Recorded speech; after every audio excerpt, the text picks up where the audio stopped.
recording. You are recording. Okay, we're good. Yeah, so I start you guys off and then, hand it over to the left brain of the organization. The VMSG dashboard, which some of you are already familiar with being on the last presentation, was developed for public health with public health.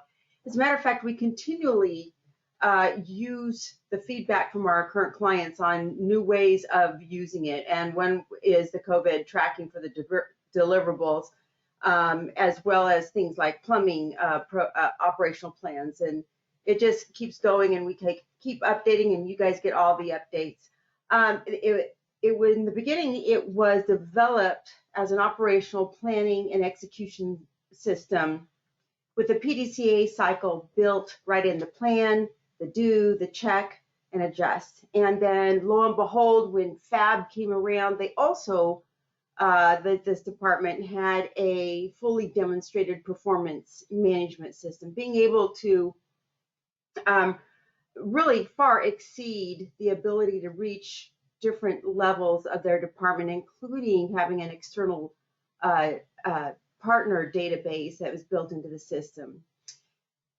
We define performance management into 3 basic steps, and that first one is, you guys have already probably done that, or you're going to be doing it on the way, and that's developing an operational plan.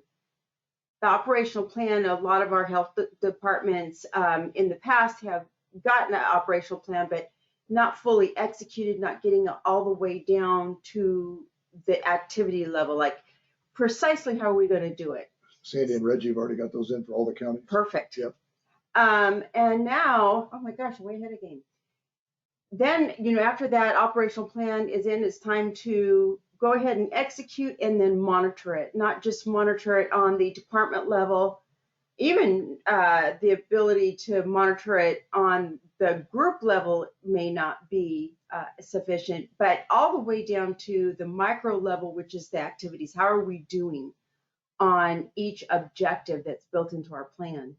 Then after we monitor the plan, we find out communication through the dashboard, through the notes section on what may be doing great, what may be going awry.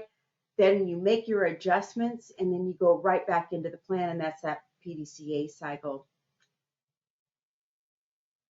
Structured into the system will be your organizational chart, and then as well as this pyramid, and you'll see it in the dashboard. You probably have been playing with it. It is all the icons on the top of the dashboard. So this pyramid is flipped on its left side. So the beginning of it is your organization. You'll be tapping into the organization, then you'll be drilling down on your groups, and then underneath each group, you'll have your services and initiatives, and then underneath each service and initiative, you'll have your goals, objectives, and therefore your activities. How are we going to do this? That is it. We're going to, again, just like last time, big, deep cleansing breaths for Fred. I don't know if it rang true last time that he goes pretty fast. So again, feel free to stop him. And it's all yours. My turn? Yeah. Okay. Well, thanks, Andrea.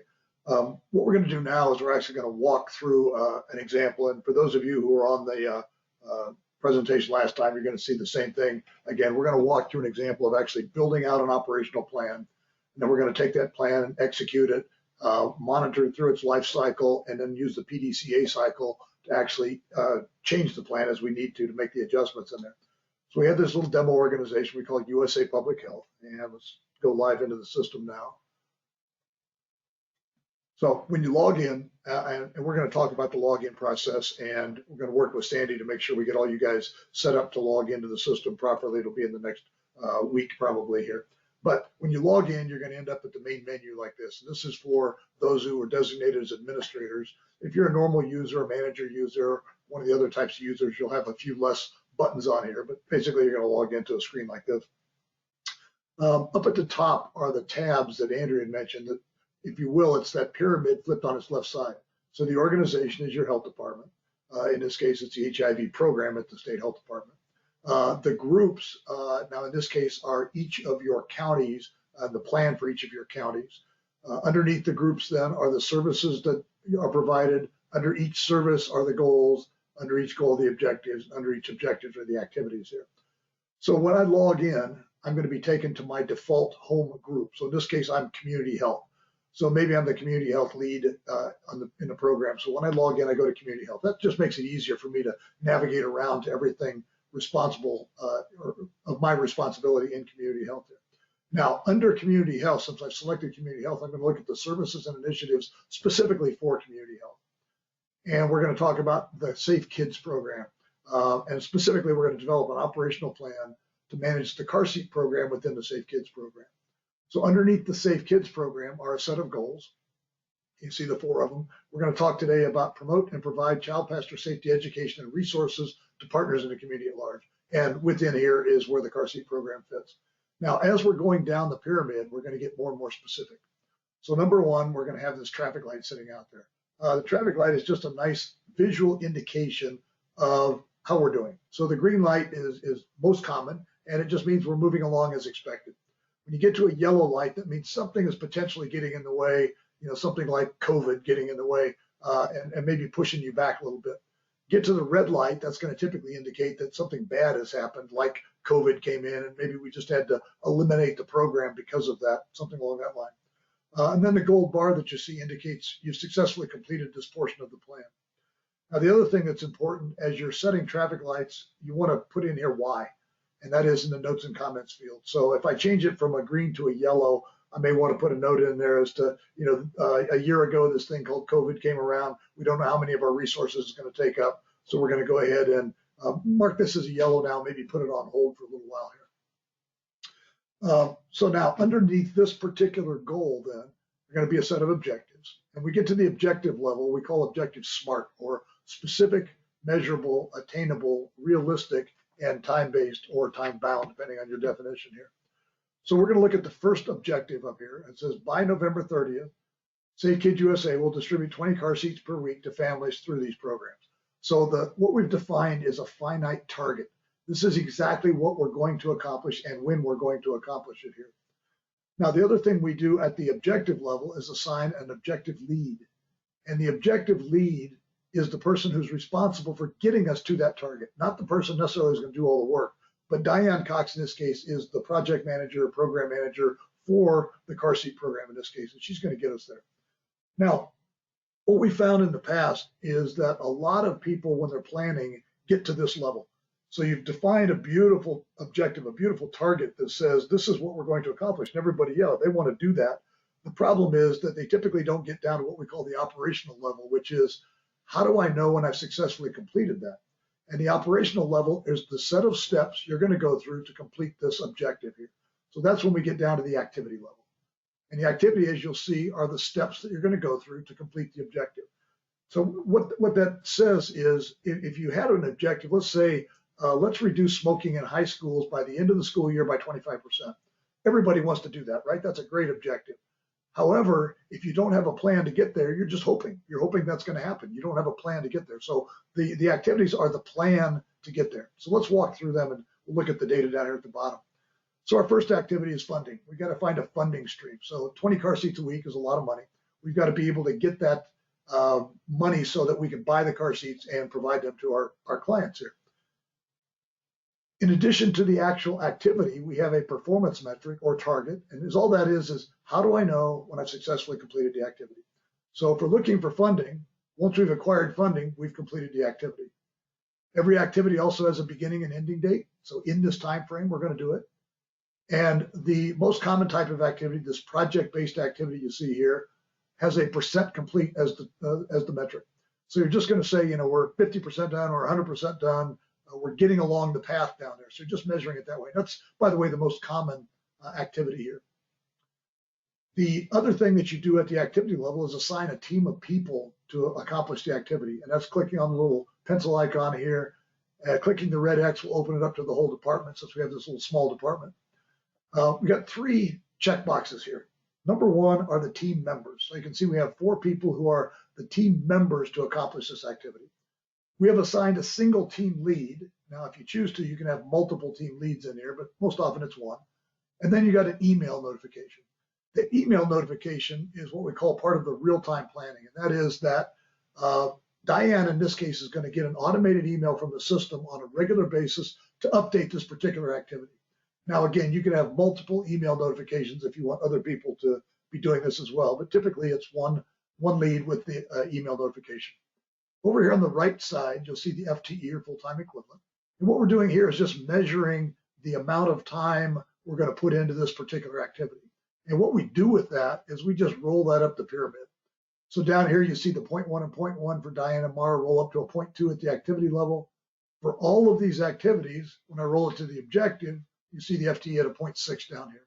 So at any level in the plan, you can kind of get a good estimation of what the human investment is going to be in this particular plan. Now back to our activities. So we talk about this type of activity, which is what we call a project-based activity. Again, probably 85% of what's in the system in the hundreds of clients using it are project-based activities.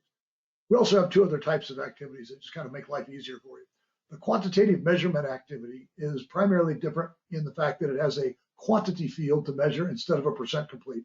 So think about measuring the number of vaccinations, or the number of car seats, or the number of restaurant inspections you're going to do. It's easier to put in a number than to try to calculate against your target. So it'll do that for you. You're going to set a target number of 20 car seats a week. You're going to put in the number you did each week. It's going to calculate the total, or the percent for you there. So it's just an easier way to enter some of the activities. And then the QA activity, the third type, quality assurance, is unique in the fact that it doesn't have an ending date per se. It has a beginning date and a frequency. And that frequency is, how often are we going to do this? So let's say in the car seat example, it's going to be a weekly frequency. So every week we're going to install car seats. So the value in doing that is that when I enter the data at the end of the week, it's going to ask me to move the date forward automatically for the next week. So I'm always collecting data in the right period of time. And the QA activity, as we'll see in a few minutes, also has the ability to automatically set the traffic lights. So most of the activities, the traffic lights are set based on your knowledge of the process of the activity. The QA activity, you're going to set a target for the green, a target for the red, and it's going to calculate red, green, and yellow for you in there. And we'll see the live example of that here in a minute. So that's our first activity, is funding. Our second activity then is going to be to create a partnership with a local car seat installer, so we don't have public health people installing car seats out here. Down here at the bottom, we have that activity partner database. We click on here, and we'll see we've selected Andrea's car seat installation, and Andrea shown as our contact at Andrea's car seat installation to do the actual car seat program for us. Now, what we'll probably want to do in this case is actually make Andrea a user in the system so that she can be the person to receive that automated email notification and come back in and on a weekly basis, enter the number of car seats that she's installed each week. So now we have funding, we have somebody to manage the program. Now we've got this great program that nobody knows about. So let's get the word out through our PIO office and have them do kind of a little marketing campaign. They're going to go out to specific neighborhoods, those neighborhoods that are, fit the financial demographic, typically under a certain income range.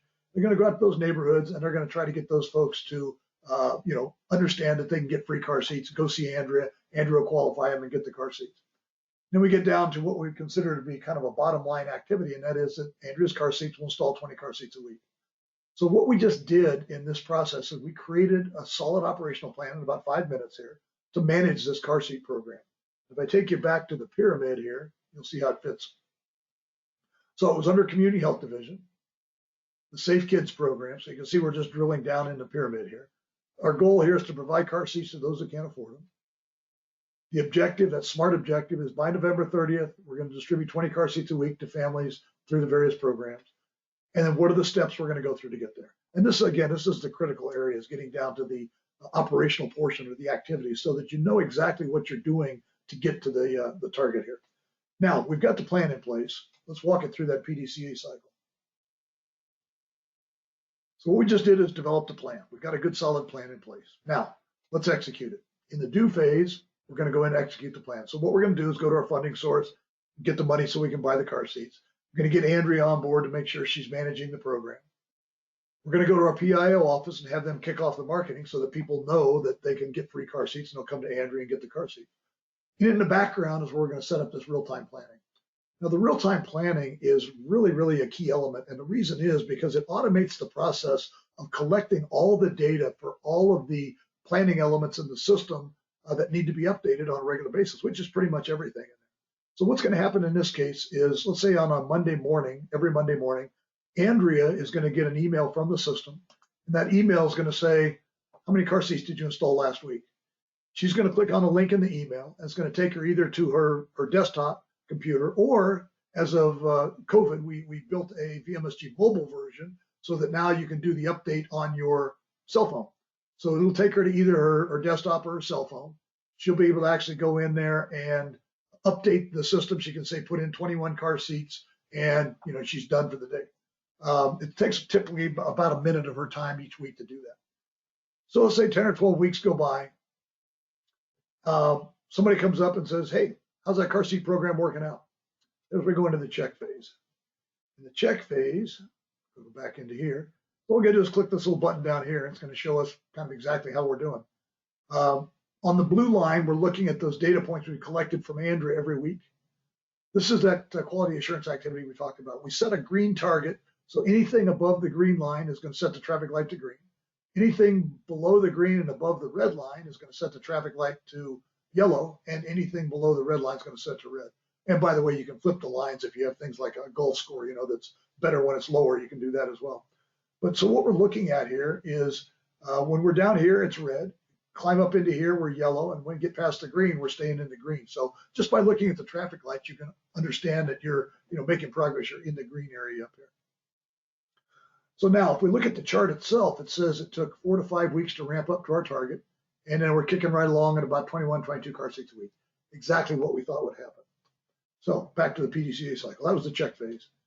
The adjust phase has got typically 4 scenarios.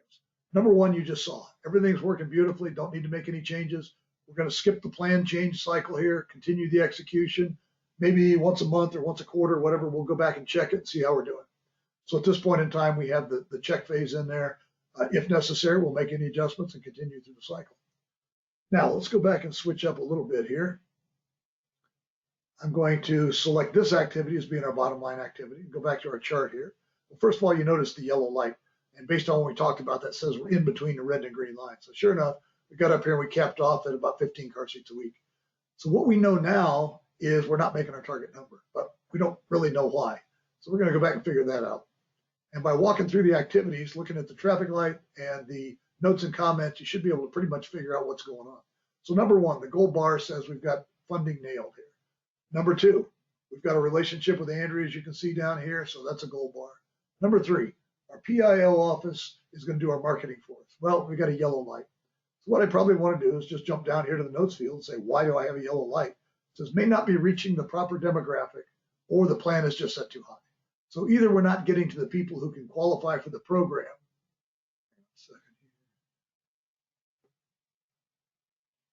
Or we just overestimated on the target. Now think about the planning process. Let's say we never did a car seat program before. We go into the beginning of the fiscal year, we find out we've got this plan that we can get money from Safe Kids program and do this car seat program. So we all sit around a table and say, how many car seats do you think we can distribute each week? And we come up with a number of 20. Well, may or may not be real. So at this point in time, we may have overestimated. So now, what we know at this point in time, though, is that our issue is in our marketing. So what we're probably going to do is we're going to grab that chart. We're going to walk over to the PIO office, sit down with them and say, hey, guys, what do you think? We're only getting to 15 car seats a week. We all kind of thought 20 was a real number. What do you think? So maybe the first answer we get is, well, you guys came to us a while back and we kicked off this program. Here's what we've been doing. We've gone out to all those neighborhoods we talked about. We've been putting up posters in the shopping centers. So look at this nice poster on the wall. See, we got these posters up there that says you can get free car seats. We've gone out through social media, through the Nextdoor app, and put some advertising out there. Gone out to the local newspapers in those areas, put some advertising out there. So overall, we think we're doing a pretty darn good job of getting the word out. Do you think that maybe we just overestimated the target number when we were putting the plan together? So in this case, the adjustment is going to be to the plan itself. So now think about what you just did. You developed a plan at the beginning of the fiscal year. You thought it was going to be 20. A lot of cases, if you don't have something like this, the plan is going to be static. So at the end of the year, you're going to go back and look at it and say, yep, we didn't do 20 car seats a week, but we didn't make any changes along the way. What this allows you to do is have a dynamic plan. So you can take a plan, you can take the feedback from the source, in this case, Andrea installing the car seats, in real time, in this case, weekly, and be able to use that to make an adjustment to the plan.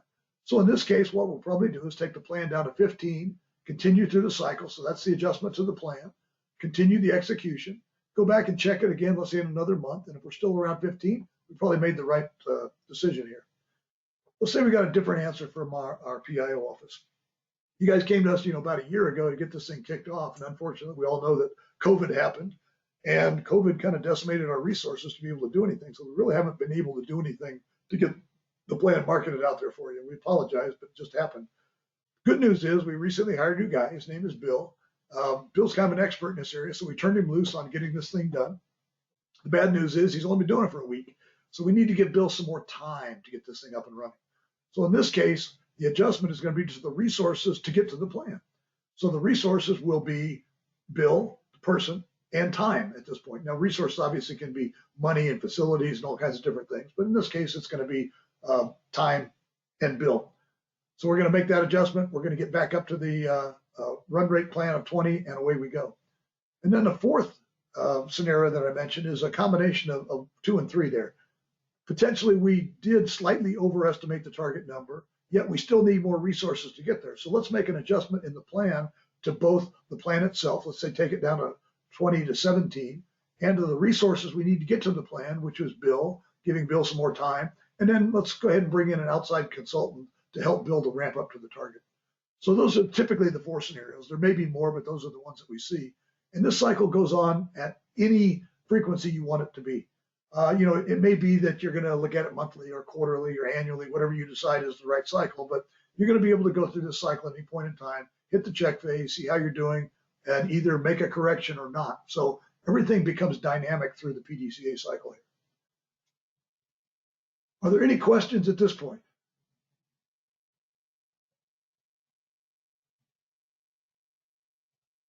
No. Okay, let's move on then. Okay, the dashboard itself. This is kind of the namesake screen, if you will, but this is that macro level performance monitoring tool. Let's go back into the system, and I'm going to go back to my group screen. So on the group screen, which is my organizational structure plus my high level plan, so you can see up here the what FAB calls the 6-pack of plans up here at the top are typically groups within themselves. But I'm looking at community health division here, and I want to see the status of community health, the macro level status of community health. Now, by the way, even though I'm assigned to community health, if I've been given the permissions, I can look at anything else on here. So I can look at the macro level of the strategic plan itself if I wanted to. But let's go look at community health and see the dashboard. I go up to the top right corner and click on the little traffic light up here. It takes about 10 seconds to calculate everything on that screen. And it's going to bring up the dashboard screen for us.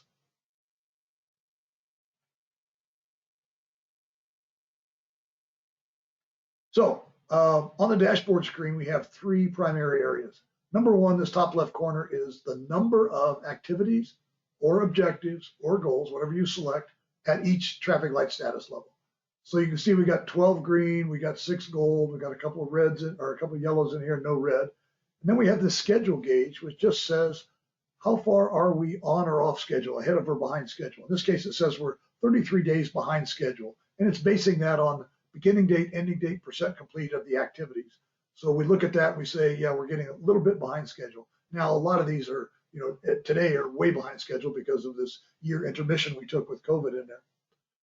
So the other thing that you can see is that I can drill down on anything on this screen. So I could drill down and see what those 6 activities that are yellow are, maybe make some corrections, get them back on track, whatever it takes in here. So you don't have to go looking for anything. It's all based right here on this screen. You can drill down to it. Down here at the bottom, we can look at 3 specific areas. Number 1 is our activity leads, those people we selected on that screen with a checkbox.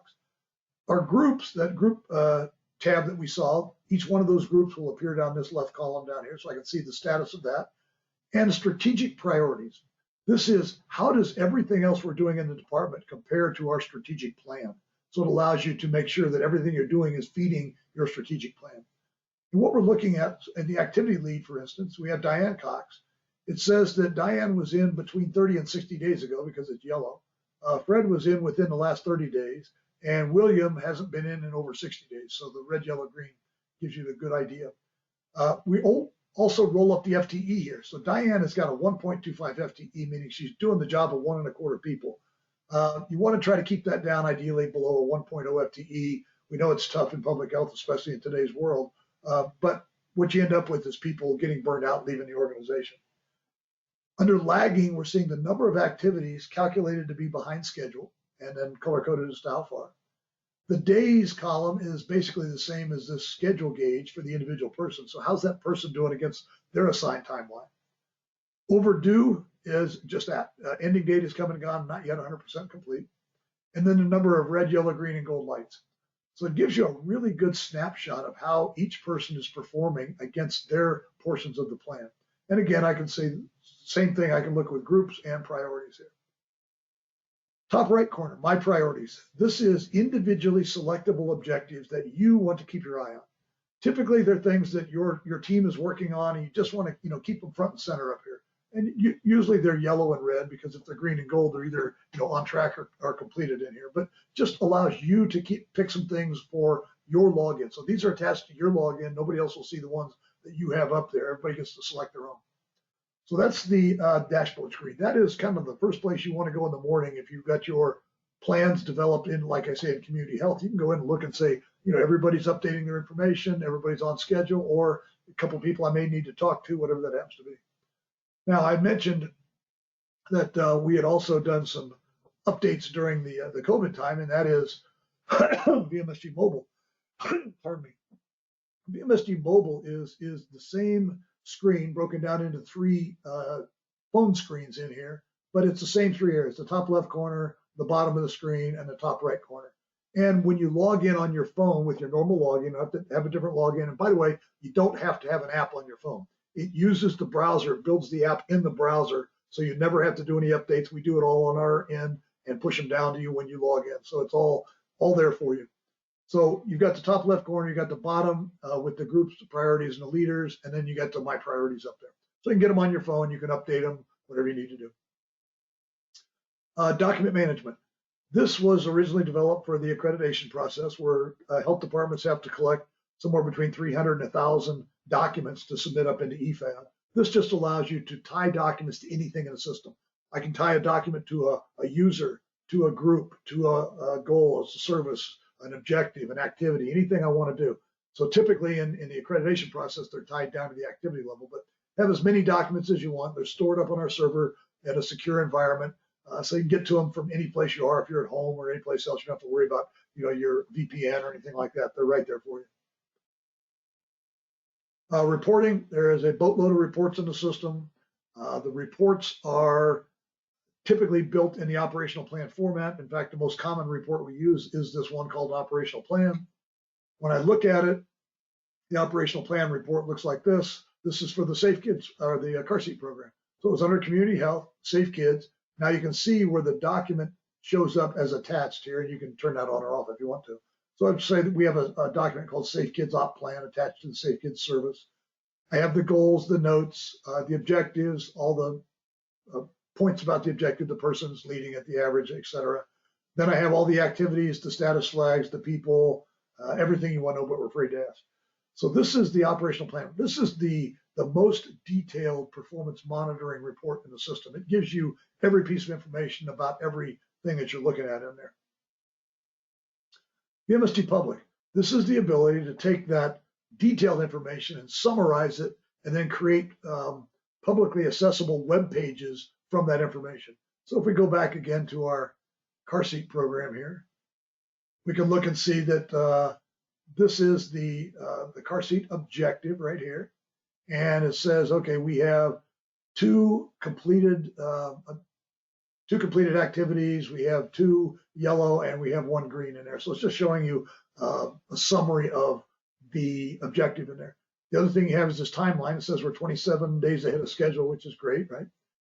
You can also get down to the specific activities, where you can get down to the number of car seats installed each week. These are called indicator rows, and you build as many of those on a page as you want. This whole page would take you maybe 5 minutes after you've done it one time to create. You could have it as long and scrolling as you want it to be. So you might take like your strategic plan and put each of the strategic priorities on a different row so you can see, how we're doing on a strategic plan. So it's real simple to do, creates those web pages, it gives you a link to them. You take that link, like you see up here, and you can copy it and paste it into an email, put it on social media, put it on your public website. So just a real easy way to share summary information. Any questions at this point? Hey, Fred, this is Emily. Sorry, I know I should know this. What does the gold brick signify? Oh, I'm sorry, I must have forgot that. The gold bar indicates successful completion of that piece of that planning element. So if it's Perfect. a goal, that means that you've successfully completed the goal, the objectives, and the activities underneath it. Excellent, thank you. My pleasure. Okay, let's go ahead and move on then. Three-dimensional planning. This is kind of underused, but is really, really cool once you understand it. What it allows you to do is actually that. It's a third dimension to your plan. So your plans, if you think about it, are two-dimensional. But the third dimension allows you to tag anything in the system. So you can have 100 plans in there. You can tag elements of the plans anywhere in the system against a set of standards. Now there's public health standards built in there, like the essentials of public health and accreditation, like the FAB standards, things like that. But you can also build your own. So if you want to say, I have these state standards that I have to follow, and I want to see how we're doing across the plan, you can build those in there. Just takes seconds to do. So for instance, you might want to say, how are we doing across the whole department in public health essential number 1? So you're going to go tag a piece of the CHIP, a piece of the workforce development, a piece of the strategic plan. And then when you go back, you can look and say, here's everything we're doing related to essential number 1. I mentioned the FAB standards are in there as well. So when you're using the system to go for accreditation, you're going to want to be able to show the folks at FAB when they do the evaluation of exactly what you're doing for standard 6.1. So you're going to be able to go in and say, for all these different plans, these are all related to standard 6.1. The strategic priorities we talked about at the top level of your strategic plan, your service initiatives are your strategic priorities. So our strategic priority of partnering is related to a bunch of the pieces of different plans. Allows me to go back and first of all summarize the bottom of that dashboard screen I showed you when you go to the partnering area, but also generate a report that says, show me everything we're doing related to our strategic priority of partnering in here. And then document management, same thing. I can tag every document in the system, and like I say, you can have thousands in there.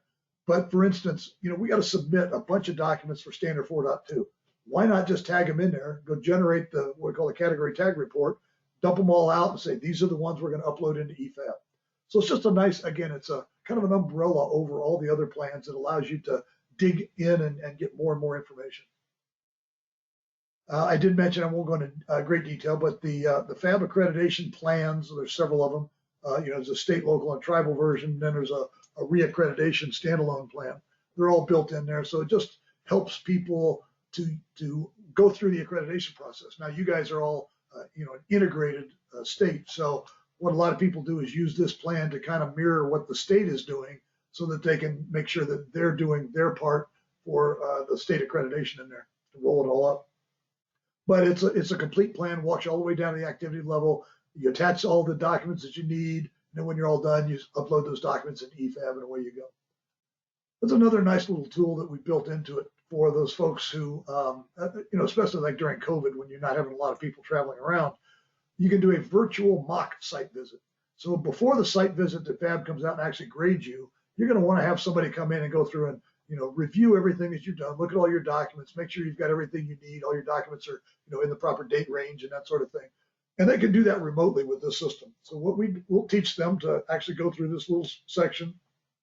They add these review panes onto each activity. Review pane is the grade, if you will, for that. So they can go in and grade with the traffic light. When they're done, you can generate a report, and that report will show you everything you need to do to tweak, if you will, before you get ready to do your final accreditation review. So it's just a nice tool to help you to get through that process. Training, help, and information. I want everybody to look at this real quickly here. Let's go back to the dashboard here. I'm going to go to my services tab. So when I'm on my services tab, let's say I'm looking down here and I'm not sure what these fields are, what the checkbox is, what are these buttons in here. The first place you always go, no matter where you are, is to this little blue eye up here. takes you to help and information, and it takes me right to where I was, adding managing services initiative. So it's context sensitive help. Over here are all those little buttons and fields we talked about defined. Down here is a video training module specifically on adding managing services. Down here is the complete user guide, and it's kept updated as we go. So when you click on it, you pop open a PDF file that is a hyperlinked user guide. So you can grab anything that you want out of there by clicking on the table of contents. And then down here is what we call implementation guidelines. And what it is just best practices we've collected over the many, many years we've been doing this from clients, basically. So they come in and say, well, here's a little form that I developed that helps our people to develop their operational plan. So we built that in there. Here's some IT things that we ran into that might help other people. So we built those in there. So just a nice document. It's just a whole bunch of stuff in there that kind of makes life easier for you in using the system. But the first thing to do is, click on the blue eye. And if you can't get the answer there, then you pick up the phone and call us.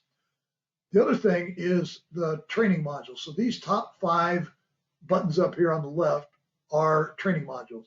The one we're going through today basically is the introduction. So after you've been through today, you don't need to go redo that because it's going to be the same thing. You're going to hear it again. But there's also VMSG basics, how to develop an operational plan. What does a goal look like? What does a service look like? What does an objective look like? Bunch of examples. So it's just pages of examples and walking through the process of actually building your plan out. Performance monitoring talks about all of the dashboards, the charts and graphs that you saw, the reporting, all that kind of stuff is in there. And then for those folks who get assigned to be administrators, there's admin level training, which is how to manage users and categories and all that kind of good stuff. So the training is built right in there. It's pops open YouTube training videos. If you go through 2, 3, and 4, I think it's about 2 hours and 15 minutes, I think. So the first one is like 45 minutes. So 2 hours, 15 minutes, and you'll get every detail around the system if you decide you want to go through that level. The other thing I'll offer you is any questions you have or any training that you'd like to have above and beyond what we're doing today, we're happy to provide more training through the GoToMeeting any way you want to. Okay, we got one more section to go through, but are there any questions before we get there so I can breathe? Okay, I breathe.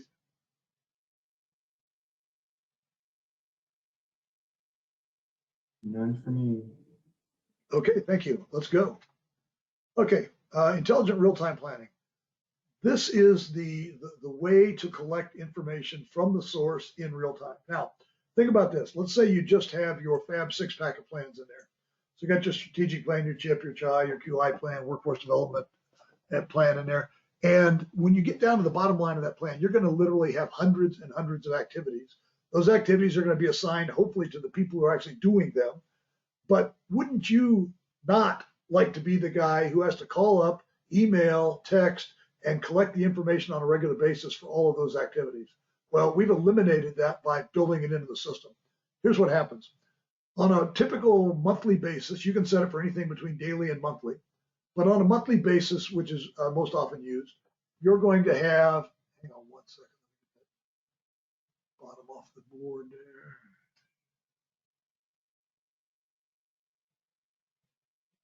Sorry about that. On a monthly basis, you're going to set it up so the emails go out to those objective and activity leads. Here's what's going to happen. Let's say it's the first Monday of the month. On that Monday at 1 in the morning, the system's going to go in and look at every user in the system, and it's going to ask 3 questions. Number 1, have you been in the last 30 days and updated your stuff? Number 2, do you have anything that's behind schedule? Number 3, do you have anything that's overdue? Ending date is passed. If any of those is true, out go the emails. The emails can go out, as I mentioned, to internal folks, as well as any external partners that you want to bring in, like Andrea at Andrea's Car Seats. In that email is a link you'll click on, and it'll take you down into what we call the quick update screens. And again, there is a mobile version of this, so you can do the quick update activities and objectives on a mobile version. Now, the quick update screen looks a little more complex than it is because it's got context. So it's got above the activities, it's got the service goal, objective, activity, that sort of thing in there, but you're really only updating 3 fields. You can cycle through the traffic lights, you can put a note in there, and you can change the value, the number of car seats or whatever it is. It's going to cycle you through all of your activities, then all of your objectives that you've been assigned, and then you log out. Typical time to do this is about 3 minutes per person per month. So what we just did is took the job away from somebody who's got to call all these people and update the information to let the system do it. And we're only asking for a couple of minutes for each person per month to update this information. So what that does is give you real-time data, and you can again look on the dashboard, see when the last time each person updated their information was. Real-time data that you're working with to be able to make these plans come to life. So this dynamic plan you talk about through the PDCA cycle to be able to do that. The reminder email that you get is going to look like this. So that's those 3 criteria we talked about: 30 days, behind schedule, and overdue. For anything that's assigned to you, we have this status. We've got 1 red, 2 yellow, 6 green, and 3 gold in there. These will be the system administrators, your system administrators. So anytime you have a question about, why did I get this email? What am I supposed to do with it? You can contact these people either through email or the phone number and, ask those questions. And then down here's the link we talked about. I can go right into this link. It'll take me right into the dashboard. So let's go through that process. I don't believe you guys are in the system yet, most of you. So we're going to go ahead and walk through the login process. It's a very simple process, and it's very easy to go back and get your information again. So I'm going to take you back to the system, and I'm going to log out. Log out is this little red button in the top right corner. Log off of there. It'll take me back to the dashboard screen, and I'm going to go up to the top right corner where it says already user login here. Click on that, and it'll take me to my login screen. So right now, you don't know your user ID and password probably. So we're going to get that by hitting the send button. It says send me my user ID and password. It's going to ask me to put in my email address. So I'm going to go down and select my email address, and I'll hit send again. That's all there is to it. Now what it did is just sent me an email. The success indicates it found my user ID and password and sent me an email. And the email will look like this. Very, very simple. Here's your login information, your user ID, your password, and go ahead and log in. So to go ahead and log in, I'll click here first. I'm going to go back to the login button if I'm on the screen, or I can go back to this link up here or the link in the other email that we talked about. So anywhere you go to, it's login.vmsgdashboard.com. So I'm just going to click on here. It's going to take me into my login screen. I'll put in either my username that I just got off the email or my email address. It doesn't care. Either one works fine. If you don't want to remember a new username, then just use your email address. I would initially copy and paste the password. It's going to be a cryptic string of characters for the password initially. So I'd copy that into there to start with, and then go ahead and log in. Now, if you have been assigned as an activity or an objective lead, you're going to get this dialog. It says, do you want to go to the main menu or the quick update screen? Well, we've been in the main menu all day, so let's go to quick update here. Takes it a second to calculate everything. And there we go. This is the activity quick update screen. Now, again, I mentioned it looks more complex than it is because it's got the pyramid above it, if you will, the group, service, goal, objective, activity. It says I'm activity 1 of 6. And then down here, I got 3 fields to enter. I got the traffic light I can cycle through. I got the data value here, and I've got the note. That's all I need to know. Now, something else that is, and I didn't point it out on the other screens, but it's on all of the goal, objective, and activity screens, is this data source. So I can click on here and I can put in, where did I get this information? So let's say you're counting a number of vaccinations for COVID in here, and you've got a CDC web page that gives you that information every week that you want to enter. So you can just put that web link right down in here. So instead of having to go chase down that page and find your bookmarks or whatever, you can just click on this link right here. It'll pop open a new browser window with that web page in it. You can copy and paste that data out, or just look at it, type it in there, whatever you need to do in there. So it just gives you the ability to say, where did I get this information? And for people like me who are old, it's a great memory reminder here. Now, the other thing that's available is the document management page up here. So I click on that, and you see we have 3 documents attached to this particular activity. I can edit the documents down here. There's a whole section in the VMSG basics around document management, and it gives you all the details about what goes in all these fields, traffic lights, expiration date of documents, that sort of thing. But you can attach documents anywhere you want to. So sometimes it's just nice to say, this is when you're looking at grants, for instance. You got to have proof that you spent the grant, properly. So you can take these receipts and tie them here on your grant plan, that sort of thing. Now, what I'm going to do when I fill in this information, or sometimes I don't have to, nothing changed, I don't have to do anything, just hit the next button down here. So now you notice I'm on number 2 of 6. Now, the one thing I didn't mention, we talked about that cryptic password. The way to change that is either on the main menu down here, the third one down, I think, is changing your password, or you just click on the keys on the quick update here. Current password, copy and paste out of the email, put your new password in, verify your new password, like every other website in the world, and you're done. So in this case, you can change your password to whatever you need it to be real easily. Save next, or I can use this one, just go to next. If I don't want to, if I put something in there, I don't want to save it, I can just hit that one. It'll skip the save process. So it says right now I'm on 6 of 6 activities. I'm going to go to the next one here. Now it says I'm also assigned as an objective lead somewhere in the system.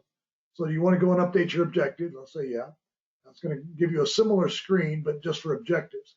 So now you've got the group, service, and goal above it. You've got the objective. The data fields are, here, here, and the traffic light. So there's only 3 data fields.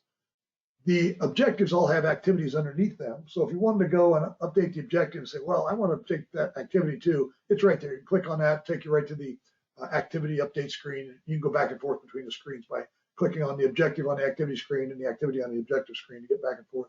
And again, it says I have 11 objectives. I'm going to update, cycle on through them here. So that's the quick update screen. I'm assuming that you guys will be doing a lot of use of the quick update screen to be able to just update the information on a regular basis here. The other thing that, again, we have done is put the quick update screens on your phone. So remember, there's 2 of them, the activity quick update and the objective quick update. And you can use these arrows to go back and forth between them. But the activity quick update is just showing you the activity. It doesn't have as detailed information as it does on the web, just due to screen real estate. But you've got the notes, you got the traffic light, and you got the data value. Touch the little save and next button. You'll go to your next. When I'm done with my 6, it'll take me to the same dialogue saying you want to go to objectives. Go to your objectives. So again, you can update it either on your desktop or on your phone here. And that was what I had to tell you today. So what questions can I answer at this point?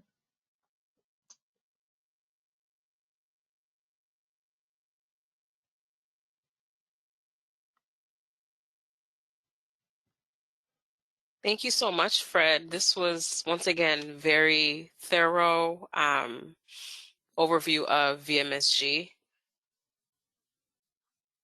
Many individuals, plus or minus 1 or 2 people, were at the session on Friday. So, are there any other questions for Fred and Andrea related to VMSG?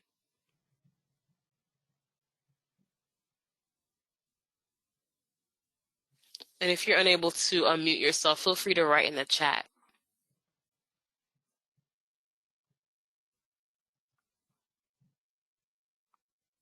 Oh, pleased to meet you, Ronnie.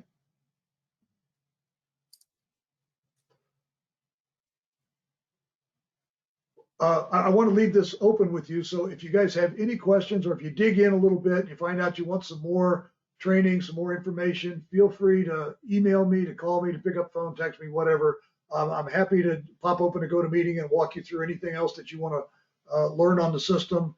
That's what we're here for. So just please reach out to us if you need any help.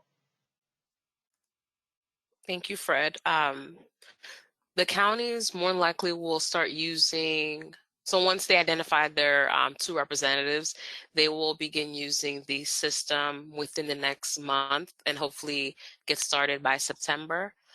So if anyone does or would like any additional training or one-on-one session with you and Andrea, we can definitely set that up. Absolutely. Well, guys, thank you so much for taking the time today. I do appreciate it. And those of you who went through it twice, thank you. And again, please feel free to reach out to me if you have any questions at all. Thank you, Fred. Thank you, Andrea. And I will follow up with everyone via email by tomorrow with the recording links and what we're going to do moving forward. I will post that recording for you